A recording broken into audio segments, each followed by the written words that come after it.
Hey, this is your host, Michael. We have an interesting interview for you today with Rob, a Puerto Rican nationalist and U.S. Veteran, and we're going to talk a little bit about the Puerto Rico independence movement, secession, and the U.S. empire. So, Rob, thanks for talking with me. Yeah, no problem, man. Let me ask you, first of all, Rob, Puerto Rico is considered a commonwealth by the U.S. government. In Spanish, it's called an associated free state. It's a strange status. It's not a state. It's not officially a colony. Are Puerto Ricans allowed to vote on independence? And if so, why haven't they voted to be free?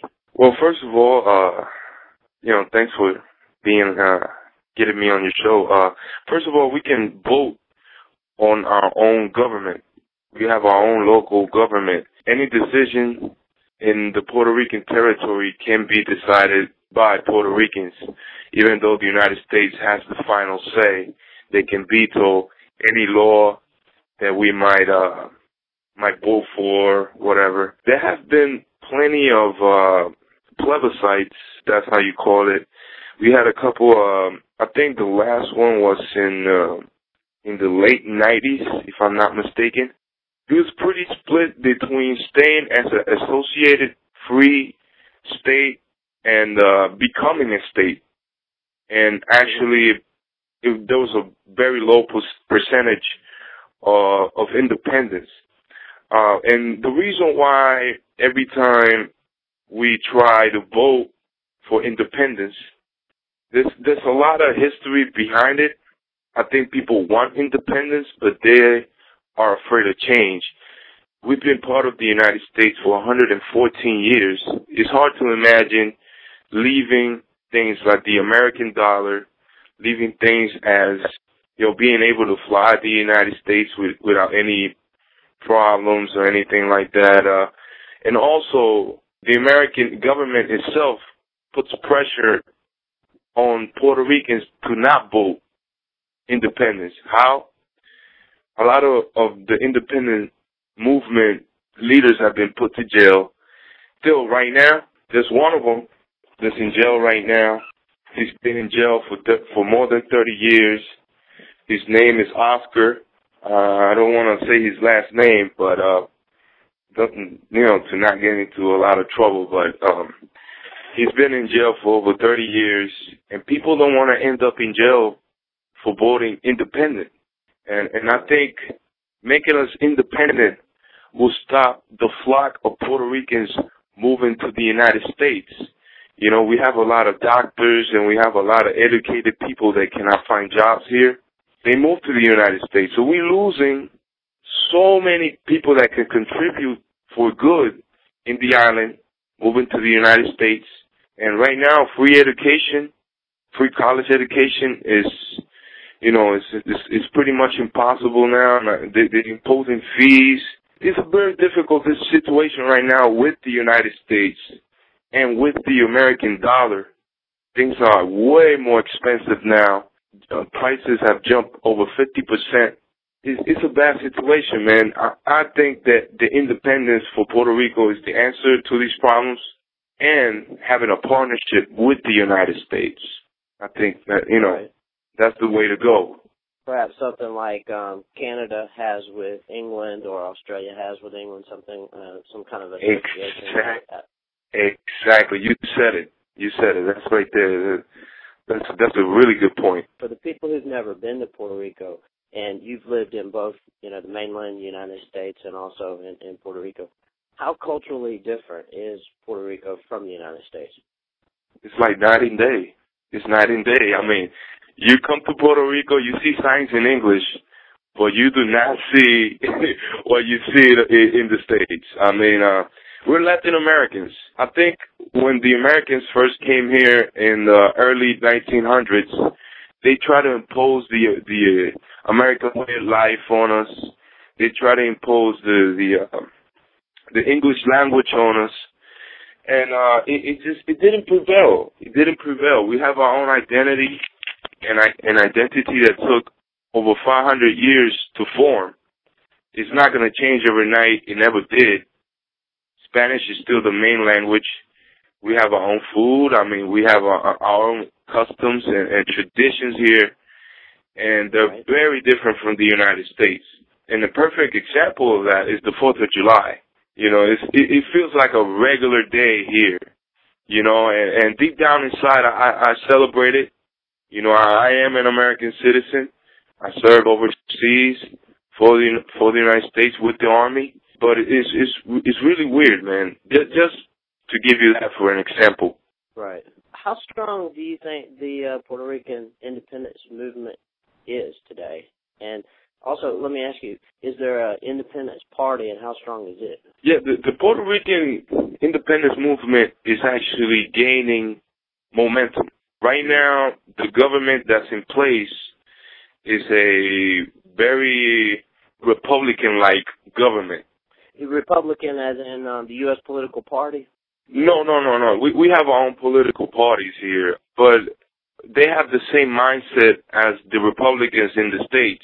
And by that I mean they are extremely to the right. I'm talking about a Herman Cain-like governor is what we have here.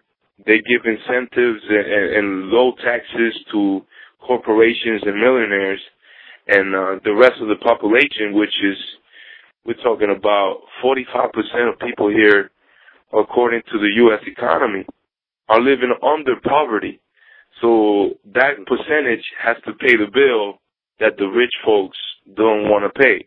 And people here get around taxes, sadly. And a point that was very important, Ronald Reagan in the 1980s, you know, doing his Reaganomics and how economics were soaring during his time, he was a Republican. He had a very high percent of tax to the rich, if you understand what I'm saying. So yes, I do. Yeah, we need to tax the rich. I mean, it just needs to happen. I know they don't want to, but right now they have to. I mean, if the poor people can't do it, the middle class can't do it, especially if they can't find jobs. You know, but coming back to your question, there is an independence party. It's an official party. It's the Puerto Rico Independence Party, called the PIP. The thing about it, it has a really weak organization. They don't go out into the streets looking for votes. They barely do. I try to be a part of it earlier this year, and they just get together and do nothing. I told them, hey, I proposed many ideas of going into the streets, educating people on the American way of imperialism and the way they kind of stepped on us earlier when we were like colonized by the American government. Luckily, the American government has treated us a lot better nowadays, but still, they get about $800 million in taxes from us, and we only get $80 million in benefits back. You know what I mean? So that's a lot. That's a big chunk of change they're getting from us. You know, if it's going to be like that, I think we can do a better job as a nation and give people free health care, help them out, help small businesses out, which is pretty much non-existent in the island. We depend on jobs like Walmart and Home Depot, you know, the big chains. And the governor says, okay, I'm bringing jobs here, but you're bringing part-time jobs, not full-time jobs. And that's the reason why Puerto Rico has double the unemployment rate, because the jobs are scarce, and pretty much it's all about an part-time job and not a full-time job, having Puerto Ricans to leave the island for the States. And we don't want that, you know what I mean? We want small owners, small shop owners to stay here, doctors to stay here. And also that, to your point, to your question, having low jobs has increased the violence here. There's over 950 homicides this year. The population here is 4 million. It's half of New York City, and we have more homicides here than in New York City. That is crazy. You know, people are into drugs big time. And a lot of people get in trouble, and when they get in trouble, police are looking for them. They move to the United States. That's something we do not want. We don't want to have to send people to the United States that are violent. We want to keep them here. You understand? Absolutely, yeah. That's tragic about the the violence and the poverty there Yeah. that's basically been imposed on 45%, man. That's half of the population. That's crazy. Yeah, that's tragic. How about the wars that the United States is fighting overseas? Now, you are a veteran of the wars, and how are they seen by Puerto Ricans? Are they generally supportive of these wars? Are they opposed to them? They're very much neutral. They're very much neutral. People here don't really care about what's really going on overseas, and they don't really care about soldiers either. There's not a really big American patriotism feeling among the Puerto Rican people. The Puerto Rican flag is first over the American flag. That's how people see pretty much the relationship with the United States. You know what I mean? As it should yeah, be. like, yeah, it's like, yeah, that's the way it should be. It's not like, you know, I can tell people, oh, I'm an American vet, and people be like, oh, thank you for your support, you know, like in the States. And here it's more like, all right, cool, that's cool. You know, that's it. That's all they tell you. Right. How about demographic change? I know that a large number of Puerto Ricans have moved to the United States, especially New York.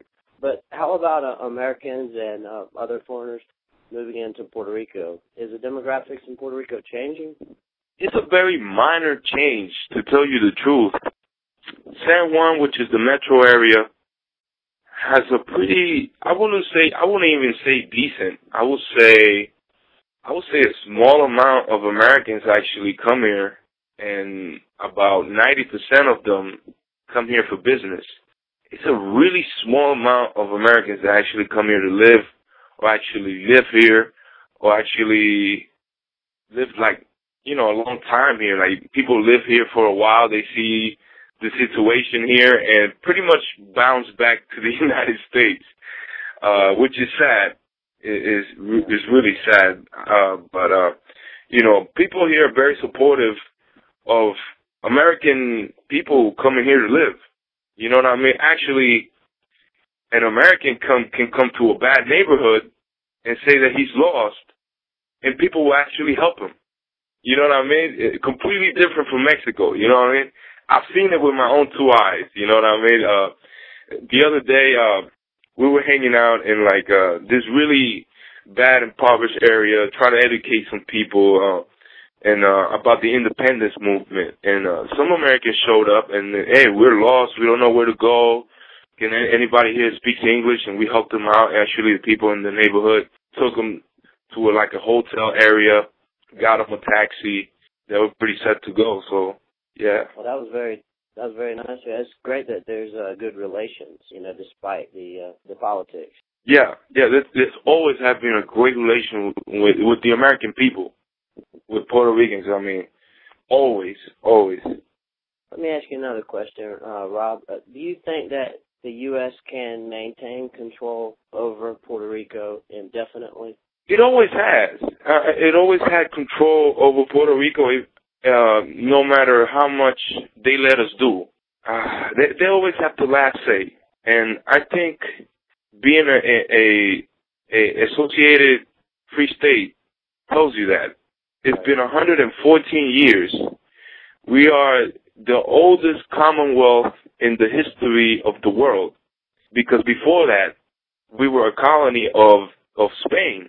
And the Spanish-American War came up in the late 1800s. The United States came here, invaded. A lot of propaganda against Spain, so Puerto Ricans would support the American movement here, which was pretty neutral. They never really had our support. At the beginning, there was a lot of, at the beginning of the 1900s, there was a lot of independence movement. It was huge. But then it got shut down. A lot of people were put in jail. They were treated as traitors to the American government. You know, they were treated as spies. How you expect somebody to change overnight and say, "Okay, I'm an American," when we're really not. Right. How do you see other independence movements, like the independence of Guam, which was also a Spanish territory that was conquered by the United States? around the same time that Puerto Rico was conquered, or Hawaii, or even here in the South. So how do you see these other independence movements? I see them as a way to break free from imperialism. I see them as another, as an alternative to what's going on right now. I live in Puerto Rico, but I'm very much aware with what's going on in the United States. And what's going on in the United States is not good. Look at the Occupy movement. Look at all the Tea Party, which is, to me, in my opinion, are people that are confused, don't really know, don't really want to leave the right because they don't feel good being on the left. But it's still like every independent movement has a good cause, to me, in my opinion. The Guam movement, the Hawaii movement, which has been shut down by the American government, and thank God for the internet. I read an interesting story on Hawaii and how they became a state. The people didn't even have a say on that boat. It was very interesting how America just imposed itself on Hawaii. And the thing about Hawaii, like Puerto Ricans, they have their own identity. But it is what it is, and we'll keep on fighting, man. The last question, Rob. What do you see as the future of the Puerto Rican independence movement? It's gonna prevail. I think it will happen. It's just a matter of when. I believe in education. I think education is gonna set us free. Education right now, I wouldn't say it's on the floor, but it's on its way there. And by that I mean you can have a 4th grade student, move him to the States, and they will actually drop him 1 or 2 grades. Not because of the language barrier, it is because of the quality of the education here. College used to be free in the 70s. Now you got to pay a crazy amount just to go to state college here, which is supposed to be a lot cheaper than private colleges. People here are not educated as they're supposed to be because of the raising prices of education. Right now you have to be rich to study here, which is outrageous.